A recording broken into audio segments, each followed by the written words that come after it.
شروع اللہ کے نام سے جو بڑا مہربان نہایت رحم والا ہے۔ الف لام میم صاد۔ اے محمد صلی اللہ علیہ وآلہ وسلم، یہ کتاب جو تم پر نازل ہوئی ہے اس سے تمہیں تنگ دل نہیں ہونا چاہیے۔ یہ نازل اس لیے ہوئی ہے کہ تم اس کے ذریعے سے لوگوں کو ڈر سناؤ، اور یہ ایمان والوں کے لیے نصیحت ہے۔ لوگوں، جو کتاب تم پر تمہارے پروردگار کے ہاں سے نازل ہوئی ہے اس کی پیروی کرو، اور اس کے سوا اور رفیقوں کی پیروی نہ کرو، اور تم کم ہی نصیحت قبول کرتے ہو۔ اور کتنی ہی بستیاں ہیں کہ ہم نے تباہ کر ڈالیں، جن پر ہمارا عذاب یا تو رات کو آتا تھا جبکہ وہ سوتے تھے، یا دن کو جب وہ قیلولہ یعنی دوپہر کو آرام کرتے تھے۔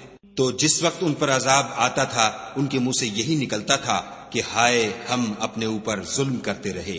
تو جن لوگوں کی طرف پیغمبر بھیجے گئے ہم ان سے بھی پرسش کریں گے اور پیغمبروں سے بھی پوچھیں گے، پھر اپنے علم سے ان کے حالات بیان کریں گے، اور ہم کہیں غائب تو نہیں تھے۔ اور اس روز اعمال کا تلنا برحق ہے، تو جن لوگوں کے عملوں کے وزن بھاری ہوں گے وہ تو نجات پانے والے ہیں، اور جن کے وزن ہلکے ہوں گے تو یہی لوگ ہیں جنہوں نے اپنے تئیں خسارے میں ڈالا، اس لیے کہ ہماری آیتوں کے بارے میں بے انصافی کرتے تھے۔ اور ہم ہی نے زمین میں تمہارا ٹھکانہ بنایا اور اس میں تمہارے لیے سامان معیشت پیدا کیے، مگر تم کم ہی شکر کرتے ہو۔ اور ہم ہی نے تم کو ابتدا میں مٹی سے پیدا کیا، پھر تمہاری شکل صورت بنائی، پھر فرشتوں کو حکم دیا کہ آدم کے آگے سجدہ کرو، تو سب نے سجدہ کیا، لیکن ابلیس کہ وہ سجدہ کرنے میں شامل نہ ہوا۔ خدا نے فرمایا، جب میں نے تجھ کو حکم دیا تو کس چیز نے تجھے سجدہ کرنے سے باز رکھا؟ اس نے کہا کہ میں اس سے افضل ہوں، مجھے تو نے آگ سے پیدا کیا ہے اور اسے مٹی سے بنایا ہے۔ فرمایا، تو بہشت سے اتر جا، تجھے شایع نہیں کہ یہاں غرور کرے، پس نکل جا، تو ذلیل ہے۔ اس نے کہا کہ مجھے اس دن تک مہلت عطا فرما جس دن لوگ قبروں سے اٹھائے جائیں گے۔ فرمایا، اچھا، تجھ کو مہلت دی جاتی ہے۔ پھر شیطان نے کہا کہ مجھے تو نے ملعون کیا ہی ہے، میں بھی تیرے سیدھے رستے پر ان کو گمراہ کرنے کے لیے بیٹھوں گا۔ پھر ان کے آگے سے اور پیچھے سے اور دائیں سے اور بائیں سے، غرض ہر طرف سے آؤں گا اور ان کی راہ ماروں گا، اور تو ان میں اکثر کو شکر گزار نہیں پائے گا۔ خدا نے فرمایا، نکل جا یہاں سے پاجی مردود، جو لوگ ان میں سے تیری پیروی کریں گے میں ان کو اور تجھ کو جہنم میں ڈال کر تم سب سے جہنم کو بھر دوں گا۔ اور ہم نے آدم سے کہا کہ تم اور تمہاری بیوی بہشت میں رہو سہو، اور جہاں سے چاہو اور جو چاہو نوش جان کرو، مگر اس درخت کے پاس نہ جانا ورنہ گناہ گار ہو جاؤ گے۔ تو شیطان دونوں کو بہکانے لگا تاکہ ان کے ستر کی چیزیں جو ان سے پوشیدہ تھیں کھول دے، اور کہنے لگا کہ تم کو تمہارے پروردگار نے اس درخت سے صرف اس لیے منع کیا ہے کہ تم فرشتے نہ بن جاؤ یا ہمیشہ جیتے نہ رہو۔ اور ان سے قسم کھا کر کہا کہ میں تو تمہارا خیر خواہ ہوں۔ غرض مردود نے دھوکہ دے کر ان کو معصیت کی طرف کھینچ ہی لیا۔ جب انہوں نے اس درخت کے پھل کو کھا لیا تو ان کے ستر کی چیزیں کھل گئیں، اور وہ بہشت کے درختوں کے پتے توڑ توڑ کر اپنے اوپر چپکانے اور ستر چھپانے لگے۔ تب ان کے پروردگار نے ان کو پکارا کہ کیا میں نے تم کو اس درخت کے پاس جانے سے منع نہیں کیا تھا اور جتا نہیں دیا تھا کہ شیطان تمہارا کھلم کھلا دشمن ہے؟ دونوں عرض کرنے لگے کہ پروردگار، ہم نے اپنی جانوں پر ظلم کیا، اور اگر تو ہمیں نہیں بخشے گا اور ہم پر رحم نہیں کرے گا تو ہم تباہ ہو جائیں گے۔ خدا نے فرمایا، تم سب بہشت سے اتر جاؤ، اب سے تم ایک دوسرے کے دشمن ہو، اور تمہارے لیے ایک وقت خاص تک زمین پر ٹھکانہ اور زندگی کا سامان کر دیا گیا ہے۔ یعنی کہا کہ اسی میں تمہارا جینا ہوگا اور اسی میں مرنا، اور اسی میں سے قیامت کو زندہ کر کے نکالے جاؤ گے۔ اے بنی آدم، ہم نے تم پر پوشاک اتاری کہ تمہارا ستر ڈھانکے اور تمہارے بدن کو زینت دے، اور جو پرہیزگاری کا لباس ہے وہ سب سے اچھا ہے۔ یہ خدا کی نشانیاں ہیں تاکہ لوگ نصیحت پکڑیں۔ اے بنی آدم، دیکھنا کہیں شیطان تمہیں بہکا نہ دے، جس طرح تمہارے ماں باپ کو بہکا کر بہشت سے نکلوا دیا اور ان سے ان کے کپڑے اتروا دیے تاکہ ان کے ستر ان کو کھول کر دکھا دے۔ وہ اور اس کے بھائی تم کو ایسی جگہ سے دیکھتے رہتے ہیں جہاں سے تم ان کو نہیں دیکھ سکتے۔ ہم نے شیطانوں کو انہی لوگوں کا رفیق بنایا ہے جو ایمان نہیں رکھتے ہیں، اور جب کوئی بے حیائی کا کام کرتے ہیں تو کہتے ہیں کہ ہم نے اپنے بزرگوں کو اسی طرح کرتے دیکھا ہے، اور خدا نے بھی ہم کو یہی حکم دیا ہے۔ کہہ دو کہ خدا بے حیائی کے کام کرنے کا ہرگز حکم نہیں دیتا، بھلا تم خدا کی نسبت ایسی بات کیوں کہتے ہو جس کا تمہیں علم نہیں؟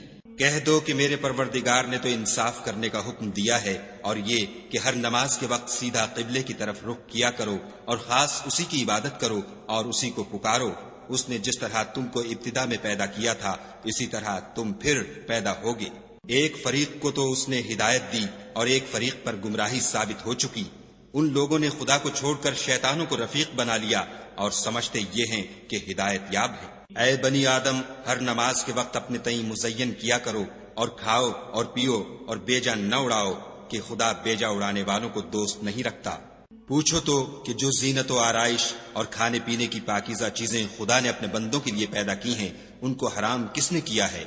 کہہ دو کہ یہ چیزیں دنیا کی زندگی میں ایمان والوں کے لیے ہیں اور قیامت کے دن خاص انہی کا حصہ ہوں گی۔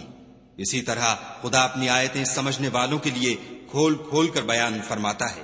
کہہ دو کہ میرے پروردگار نے تو بے حیائی کی باتوں کو ظاہر ہوں یا پوشیدہ اور گناہ کو اور ناحق زیادتی کرنے کو حرام کیا ہے، اور اس کو بھی کہ تم کسی کو خدا کا شریک بناؤ جس کی اس نے کوئی سند نازل نہیں کی، اور اس کو بھی کہ خدا کے بارے میں ایسی باتیں کہو جن کا تمہیں کچھ علم نہیں۔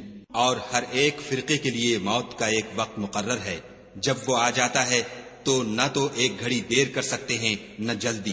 اے بنی آدم، ہم تم کو یہ نصیحت ہمیشہ کرتے رہے ہیں کہ جب ہمارے پیغمبر تمہارے پاس آیا کریں اور ہماری آیتیں تم کو سنایا کریں تو ان پر ایمان لایا کرو، کہ جو شخص ان پر ایمان لا کر خدا سے ڈرتا رہے گا اور اپنی حالت درست رکھے گا تو ایسے لوگوں کو نہ کچھ خوف ہوگا اور نہ وہ غمناک ہوں گے۔ اور جنہوں نے ہماری آیتوں کو جھٹلایا اور ان سے سرتابی کی وہی دوزخی ہیں کہ ہمیشہ اس میں جلتے رہیں گے۔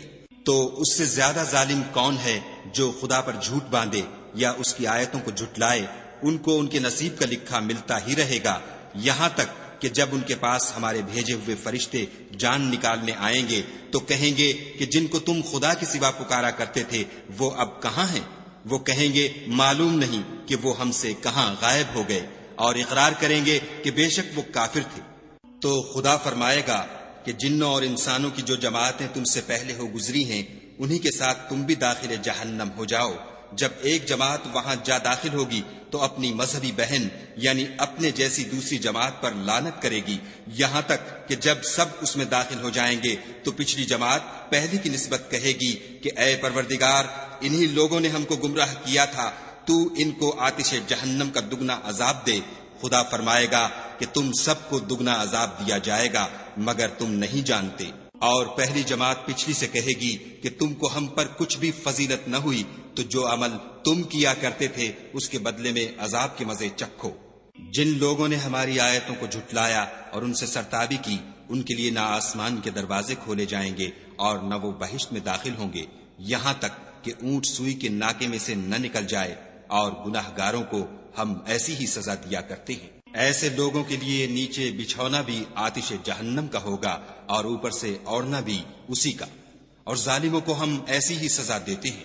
اور جو لوگ ایمان لائے اور عمل نیک کرتے رہے اور ہم عملوں کے لیے کسی شخص کو اس کی طاقت سے زیادہ تو تکلیف دیتے ہی نہیں، ایسے ہی لوگ اہل بہشت ہیں کہ اس میں ہمیشہ رہیں گے۔ اور جو کینے ان کے سینوں میں ہوں گے ہم سب نکال ڈالیں گے، ان کے محلوں کے نیچے نہریں بہ رہی ہوں گی، اور کہیں گے کہ خدا کا شکر ہے جس نے ہم کو یہاں کا رستہ دکھایا، اور اگر خدا ہم کو رستہ نہ دکھاتا تو ہم رستہ نہ پا سکتے۔ بے شک ہمارے پروردگار کے رسول حق بات لے کر آئے تھے، اور اس روز منادی کر دی جائے گی کہ تم ان اعمال کے صلے میں جو دنیا میں کرتے تھے اس بہشت کے مالک بنا دیے گئے ہو۔ اور اہل بہشت دوزخیوں سے پکار کر کہیں گے کہ جو وعدہ ہمارے پروردگار نے ہم سے کیا تھا ہم نے تو اسے سچا پا لیا، بھلا جو وعدہ تمہارے پروردگار نے تم سے کیا تھا تم نے بھی اسے سچا پایا؟ وہ کہیں گے ہاں، تو اس وقت ان میں ایک پکارنے والا پکار دے گا کہ بے انصافوں پر خدا کی لعنت، جو خدا کی راہ سے روکتے اور اس میں کجی ڈھونڈتے اور آخرت سے انکار کرتے تھے۔ ان دونوں یعنی بہشت اور دوزخ کے درمیان آراف نام ایک دیوار ہوگی، اور آراف پر کچھ آدمی ہوں گے جو سب کو ان کی صورتوں سے پہچان لیں گے، تو وہ اہل بہشت کو پکار کر کہیں گے کہ تم پر سلامتی ہو۔ یہ لوگ ابھی بہشت میں داخل تو نہیں ہوئے ہوں گے مگر امید رکھتے ہوں گے، اور جب ان کی نگاہیں پلٹ کر اہل دوزخ کی طرف جائیں گی تو عرض کریں گے کہ اے ہمارے پروردگار، ہم کو ظالم لوگوں کے ساتھ شامل نہ کیجو۔ اور اہل آراف کافر لوگوں کو جنہیں ان کی صورتوں سے شناخت کرتے ہوں گے پکاریں گے اور کہیں گے کہ آج نہ تو تمہاری جماعت ہی تمہارے کچھ کام آئی اور نہ تمہارا تکبر ہی سود مند ہوا۔ پھر مومنوں کی طرف اشارہ کر کے کہیں گے کیا یہ وہی لوگ ہیں جن کے بارے میں تم قسمیں کھایا کرتے تھے کہ خدا اپنی رحمت سے ان کی دستگیری نہ کرے گا؟ تو مومنو تم بہشت میں داخل ہو جاؤ، تمہیں کچھ خوف نہیں اور نہ تم کو کچھ رنج و اندھو ہوگا۔ اور دوزخی بہشتیوں سے گڑ گڑا کر کہیں گے کہ کسی قدر ہم پر پانی بہاؤ، یا جو رزق خدا نے تمہیں عنایت فرمایا ہے ان میں سے کچھ ہمیں بھی دو۔ وہ جواب دیں گے کہ خدا نے بہشت کا پانی اور رزق کافروں پر حرام کر دیا ہے، جنہوں نے اپنے دین کو تماشا اور کھیل بنا رکھا تھا اور دنیا کی زندگی نے ان کو دھوکے میں ڈال رکھا تھا۔ تو جس طرح یہ لوگ اس دن کے آنے کو بھولے ہوئے اور ہماری آیتوں سے منکر ہو رہے تھے، اسی طرح آج ہم بھی انہیں بھلا دیں گے۔ اور ہم نے ان کے پاس کتاب پہنچا دی ہے جس کو علم و دانش کے ساتھ کھول کھول کر بیان کر دیا ہے، اور وہ مومن لوگوں کے لیے ہدایت اور رحمت ہے۔ کیا یہ لوگ اس کے وقوع کے منتظر ہیں؟ جس دن وہ واقع ہو جائے گا تو جو لوگ اس کو پہلے سے بھولے ہوئے ہوں گے وہ بول اٹھیں گے کہ بے شک ہمارے پروردگار کے رسول حق لے کر آئے تھے۔ بھلا آج ہمارے کوئی سفارشی ہیں کہ ہماری سفارش کریں، یا ہم دنیا میں پھر لوٹا دیے جائیں کہ جو عمل بد ہم پہلے کرتے تھے وہ نہ کریں، بلکہ ان کے سوا اور نیک عمل کریں۔ بے شک ان لوگوں نے اپنا نقصان کیا اور جو کچھ یہ افترا کیا کرتے تھے ان سے سب جاتا رہا۔ کچھ شک نہیں کہ تمہارا پروردگار خدا ہی ہے جس نے آسمانوں اور زمین کو 6 دن میں پیدا کیا، پھر عرش پر جا ٹھہرا۔ وہی رات کو دن کا لباس پہناتا ہے کہ وہ اس کے پیچھے دوڑتا چلا آتا ہے، اور اسی نے سورج اور چاند اور ستاروں کو پیدا کیا، سب اس کے حکم کے مطابق کام میں لگے ہوئے ہیں۔ دیکھو سب مخلوق بھی اسی کی ہے اور حکم بھی اسی کا ہے۔ یہ خدائے رب العالمین بڑی برکت والا ہے۔ لوگو